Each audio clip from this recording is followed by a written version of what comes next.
जगत में चाहे अपयश हो और सुयश नष्ट हो जाए, चाहे नया पाप होने से मैं नरक में जाऊं अथवा स्वर्ग चला जाए, पूर्व पुण्यों के फल स्वरूप मिलने का स्वर्ग चाहे मुझे ना मिले, और भी सब प्रकार के दुसह दुख आप मुझे सहन करा लें, पर श्री रामचंद्र मेरी आंखों के ओट से न हो।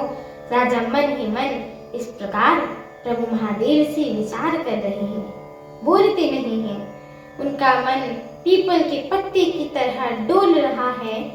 श्री रघुनाथ जी के पिता को प्रेम के वश जानकर और ये अनुमान करके कि माता फिर कुछ कहेंगी तो पिता को दुख होगा, देश काल और अवसर के अनुकूल विचार कर विनती वचन करे कि हे तात, मैं कुछ कहना हूँ, यह ठठाई है।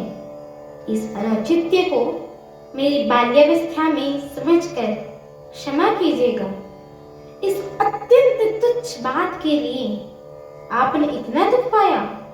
मुझे किसी ने पहले कहकर यह बात नहीं जनाई। स्वामी, आपको इस दशा में देखकर मैंने माता से पूछा। उन्होंने सारा प्रसंग सुनाकर मेरे सब अंग शीतल हो गए। मुझे बड़ी प्रसन्नता हुई। हे पिताजी, इस मंगल के समय में स्नेहवश होकर सोच करना छोड़ दीजिए और हृदय में प्रसन्न होकर मुझे आज्ञा दीजिए। यह कहते हुए प्रभु श्री रामचंद्र जी सर्वांग पुलकित होकर गए। उन्होंने कहा कि इस पृथ्वी तल पर उसका जन्म धन्य है जिसके चरित्र सुनकर पिता को परम आनंद हो, जिसको माता पिता प्राणों के समान प्रिय हैं। चारों पदार्थ यानी अर्थ, धर्म, काम और मोक्ष उसकी करतल मुट्ठी में रहते हैं। आपकी आज्ञा का पालन करती और जन्म का फल पाकर मैं जल्द ही लौट आऊंगा, अतः कृपा करके मुझे आज्ञा दीजिए।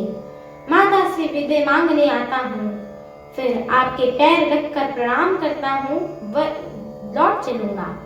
ऐसा कहकर तब श्री रामचंद्र जी वहीं से चल दिए। राजा ने शोकवश कोई उत्तर नहीं दिया।